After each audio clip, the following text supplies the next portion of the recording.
Hey guys, this is the Casual Fan. Now, the Dutch Grand Prix saw Max Verstappen secure his ninth consecutive race win and equal Sebastian Vettel's record. Now, the race was fun. It had a lot of quite a few intriguing bits, and well, a race that starts wet, is dry in the middle, and then in the end we have rain once again. That's going to be an interesting race. What do you guys think about it? Drop your views in the comment section and let me know. Now, this video is not about the race. It's more about the drivers. In this video, we take a look at the drivers and how they fared at the Dutch Grand Prix, and basically how they tackled quite a few intriguing situations that they had to go through because, well, the race had a lot of adversities and quite a few drivers made mistakes and quite a few shined as well. So, without further ado, let's get straight to it. Let's take a look at how the drivers fared at the 2023 Formula One Dutch Grand Prix. First of all, let's start with Red Bull and let's begin with Max Verstappen. Now, what can we say about Max? I mean, this weekend showed how, even though he's put through adversities and new challenges are put in front of him, he still comes out on top. His qualifying lap, the last one that secured him pole position, it was stunning, and he admitted it afterwards as well.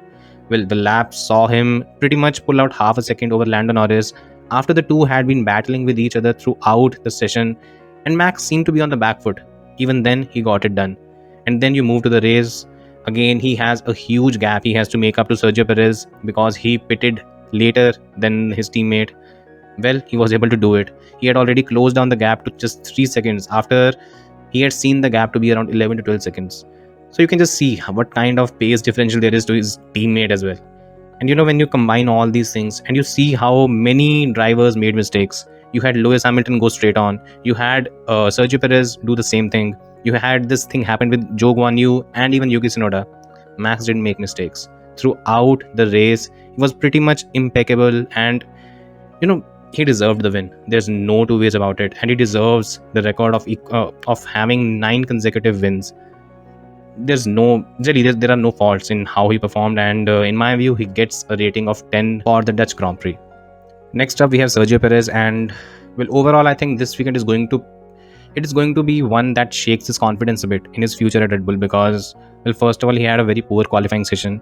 Then in the race, he had a strong start. I mean, the way he was able to pit for inters earlier than almost everyone other than Charles Leclerc, he ended up jumping to the lead of the race and made up quite a few positions. But even then, from that point onwards, again, Max relentlessly closed the gap. It was inevitable that Max was going to jump him. Then after that, again, what happened in the pit stops, Red Bull has explained it. Even if they had not, I think it's safe to say that Max is the leader in that team, and well, he deserves to be. And that was the ninth race which he would have won, and Red Bull didn't want to have any complications, I feel, even though whatever statement they make to the media. Keeping that aside, the race was filled with errors from Sergio. He pretty much lost P2 to Fernando Alonso with his mistake.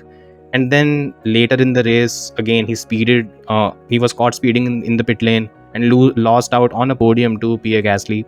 When you take all these things into consideration, it was pretty much a weekend that shakes the confidence, and that seemed to happen with him as well. So yeah, overall, a disappointing weekend, and he gets a rating of 6 out of 10 for the Dutch Grand Prix. Next up, we move to Ferrari, and let's take a look at Charles Leclerc. Now, there's not much to say. He had a poor qualifying session. He crashed out. Now, he admitted that he was neither pushing over the limit, neither was he trying too hard on that lap, but somehow the crash happened. He admitted to his mistake. Again, disappointing. And then in the race, he had contact with Oscar Piastri on the very first lap, and that pretty much ruined whatever was left of his race. He had a strong call to pit early for inters. The team wasn't ready. Again, not a surprise. Ferrari doing Ferrari stuff. Overall, though, it was a very disappointing weekend, and even in terms of driving standards, I think he needs to be more consistent and needs to cut out on mistakes. Overall, he gets a rating of 4 out of 10 for the Dutch Grand Prix. Next up, we have Carlos Sainz, and he had a solid weekend and he brought on a solid haul of points, a decent qualifying, a decent race. Was he a true elite, and did he extract the best possible result from the Ferrari? I don't think that's the case. I think Charles Leclerc is too error prone, so we can't really make comparisons here. But yes, I felt there was still more on the table that probably Sainz left out, and maybe a podium was possible for Ferrari as well. And maybe that is something that would be disappointing for the team. Even then, a strong haul of points, and he gets a rating of 7.5 out of 10 for the Dutch Grand Prix. Next up, let's move to Mercedes, and first of all, let's talk about Lewis Hamilton. Now, talking about Lewis, well, a poor qualifying session, and somewhere down the line, he needs to take the blame for that as well. You can't really pretty much lay the blame on the team for everything. It's just not how it works, to be fair. And yeah, that was the case. And then in the race, I think, again, staying out on slicks when almost everyone has started to pit for inters was a grave mistake. There was a moment when Lewis was last in the race, and yes, it was a combination of errors from both him and the team that led to that. From that point onwards, a strong recovery, and he ultimately made quite a few places, even overtook Lando in the process, and had a good result. But if we look at the entire weekend and the kind of potential that was there with the Mercedes, I think he gets a rating of 6.5 out of 10 for the kind of weekend that he had. Next up, let's talk about George Russell. And in case of George, I think it was something similar. Pretty impressive qualifying. He was P3, and credit to him that he was able to jump through whatever hoops were there in qualifying. So good on him to do that. Again in the race, the same error that happened with Lewis, and yes, even he was down the order just like Lewis. In the end, again, a very unfortunate contact with Lando, but this is something that you have to take care of, and I think the blame does lie on both. Close racing, yeah, but unfortunate to an extent. Yeah, another DNF, so not much to say on that front. Overall, he gets a rating of 6 out of 10, especially because in this weekend, he could, if he had done everything right, just like a Max or an Alonso did, maybe a podium was possible and maybe even more, because that's what even Toto Wolff has said. So yeah, a disappointing weekend overall for both the Mercedes drivers. Next up, we have Alpine, and first of all, let's talk about Esteban Ocon. Now, talking about Ocon, I think this has to be the most disappointing weekend of his entire season. He was completely dominated by his teammate, and yeah, poor qualifying, a poor race execution as well, because there was maybe more on the table if he had been a bit more proactive. He wasn't, and that hurt. Most importantly, being almost half a second slower than your teammate during the race at various stages. I think that's disappointing, and that's something he might need to work on. And yeah, in terms of rating, he gets a rating of 5 out of 10 for the Dutch Grand Prix. Next up, we have Pierre Gasly, and well, what a stunning weekend from him. I think he was probably one of the better drivers throughout the weekend, nailed everything. The qualifying, again, I don't think Alpine could have done much more in qualifying than what he was able to achieve. In the race, again, he was very proactive with making the right calls, and then even overtaking the Ferrari of Carlos Sainz. That took skill. And then even in the end of the race, he did not let the gap to grow more than 5 seconds. A very, very, very impressive result, and I think it's well deserved as well, just like he did in Spa, where he secured a P3 in the sprint. He's riding a great wave of momentum, and this is something that is actually going to help Alpine.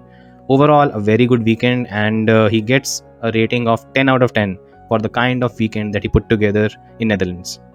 Next up, we have McLaren, and first of all, let's talk about Lando Norris. Now, talking about his qualifying lap, I think even though he secured P2, he would have been a bit disappointed because his last lap was not optimal.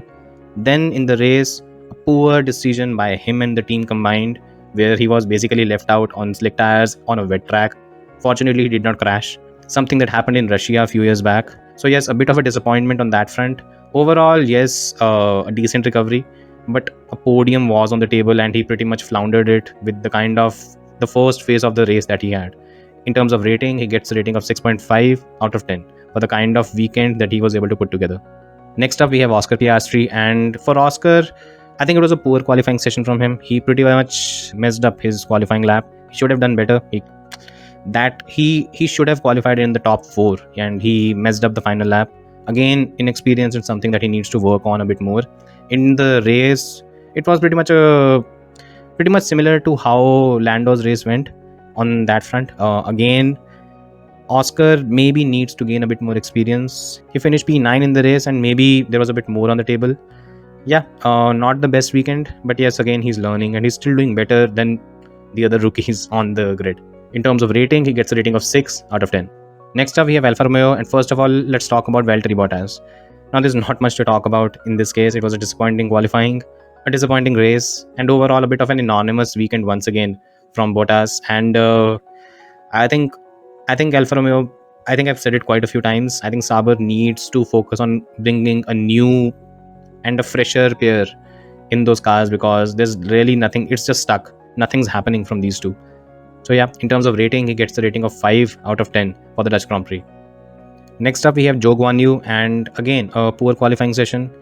And in the race, it was a nice stint that he had on the medium tires, where he was fighting with the likes of Norris, Yuki Tsunoda and others. But again, the pace was just not there.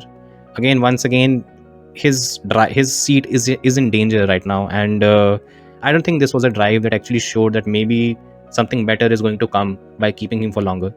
So yeah, not too impressive. Probably more impressive than what his teammate is doing, and he gets a rating of 5.5 out of 10 for the kind of weekend that he was able to put together. Now let's talk about Aston Martin, and first of all, let's talk about Fernando Alonso. Well, Fernando Alonso is back. It was a strong qualifying session because again, Aston Martin, well, whatever upgrades they brought, they worked and they worked quite well. In the race as well, his pace in the wet weather was very, very impressive, at least early on. And you could see that he was able to pull pretty much a decent gap over McLaren and Mercedes drivers, both Norris and Russell. His overtakes on them were quite impressive. And overall, just his opportunistic manner in which he races and how he makes no mistakes. It was a flawless weekend, and he gets a rating of 10 out of 10 for the Dutch Grand Prix. Next up, we have Lance Stroll, and I don't think I have much to say. It was a poor qualifying session. Again, when your teammate is in top 10 and you're not, it doesn't look good.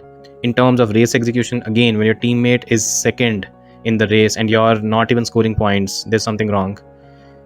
It was a poor weekend, and it gets a rating of 4 out of 10. And Aston Martin needs to think long and hard if this is how they're going to continue, because having such a massive dead weight in the team that does not contribute, I think we are basically looking at a single driver team, and that never bodes a successful unit in Formula One. It just does not. So yes, one needs to see what's the future of Aston Martin, because right now with this combination, it's not going to work. Next up, we have Haas, and first of all, let's talk about Kevin Magnussen. Now again, it's become a bit of a template for Kevin. I don't want to say it in that way, but again, and I don't want to be disrespectful, but it's become a bit of a habit and a recurring theme. He has a poor qualifying session almost every time, especially if you compare it with how his teammate does. And then you look at the race, he's basically trying to make up places. But the thing is, Haas does not have strong race pace, and he basically has a middling race, and which does not serve the purpose for anyone. And there's really nothing impressive in whatever he gets out of a weekend.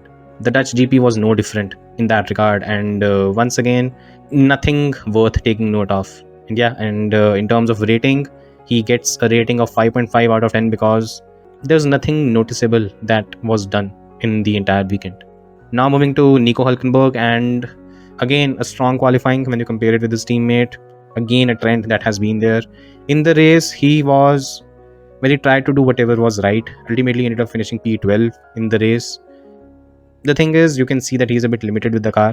Maybe that is also the case with Magnussen as well, but it seems a bit more pronounced in case of Hülkenberg, because even at the end of the race on inters, he was challenging Lance Stroll in an Aston Martin. It shows that maybe he should have probably waited before signing the extension with Haas, because who knows what happens with Sergio.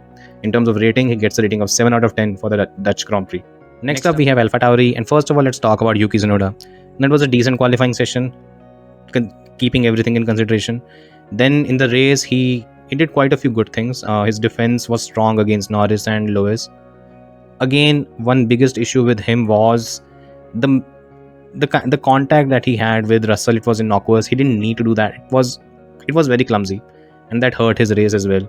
And then again, going straight on and crashing in the wet conditions, again, they were tricky. I understand that, and he probably should not have been on inters, but it didn't work, and that is something that they need to be careful about.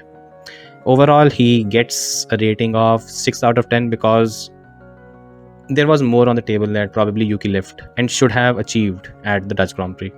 Next up, we have Liam Lawson, and I think the one key thing that I would say about his weekend was, well, most importantly, he did not crash. The conditions could not have been trickier. There was rain, there was sunshine, there was everything whenever he raced. And even then, he kept his head. Again, in terms of performance or the kind of lap times he was pulling out, I don't think we can read too much into it. He didn't even have the 3 practice sessions. So yeah, a weekend that probably, it's a decent learning curve. For him, it's a positive because it did not crash. That's the basic thing that I'll say. So yeah, a rating of 7 out of 10 for the debut weekend that he had in F1. Finally, let's talk about Williams, and let's start with Alex Albon. A very strong weekend from him. He came into the Dutch Grand Prix on the back of rumors of having as many as 5 teams approaching him. Well, with the kind of weekend that he put together, I think the rumors are only going to get bigger, because the weekend was quite impressive. a second row start in a Williams is spectacular, to be honest. Again, it helped that Williams was quite competitive here. Finally, a strong result, and maybe it does get magnified because of the kind of shenanigans his teammate is pulling right now in the other car. Overall, he gets a rating of 8.5 out of 10 for the kind of Dutch Grand Prix he put together. Now, finally, let's talk about Logan Sargent. Well, kudos to him that he actually qualified in the top 10. That is something that he has not done until now. But again, he crashed too often. The car was, I think, in the race, apparently James Bowles admitted that there was maybe some issue with the car, and it was a reliability issue that cost him the race. But if you look at it in the entirety, the crash in qualifying was his fault. And I think we are reaching a point where even Williams, even though the team has shown, it has pretty much tried to put a hand around his shoulder, there might be a point where they might start reconsidering what the goal is for Sargent, because he's not really matched Albon and he's crashing far too often. So yeah, a poor showing in my view, and he gets a rating of 3 out of 10 for the Dutch Grand Prix. Okay, so now that we are done with the ratings for the Dutch Grand Prix, let's take a look at where the cumulative table stands after 13 races into the season. At the top, we have unsurprisingly Max Verstappen. At P2, we have Fernando Alonso. I think the surprise is Alex Albon climbing to P5. That is a bit of a surprise. Charles Leclerc, with his poor performance this weekend, has dropped to P9. Then we have Pierre Gasly jumping up to P10. He was not in P10 earlier. I think bigger surprises are lower in the rankings because we see Sergio Perez in P15 after numerous poor weekends. Then we have Lance Stroll in P18, the driver who has arguably the second fastest car on the grid. Then we have Valtteri Bottas in P19. Another poor performance, I think. And I think this is something that is getting shadowed with the kind of car that is there. And finally, Logan Sargent at the bottom. There needs to be a discussion on what the future holds for him. So yes, these were the driver ratings for the 2023 F1 Dutch Grand Prix. What do you guys think? Are there some ratings that you disagree with? Do let me know in the comment section. Thanks for watching and see you next time.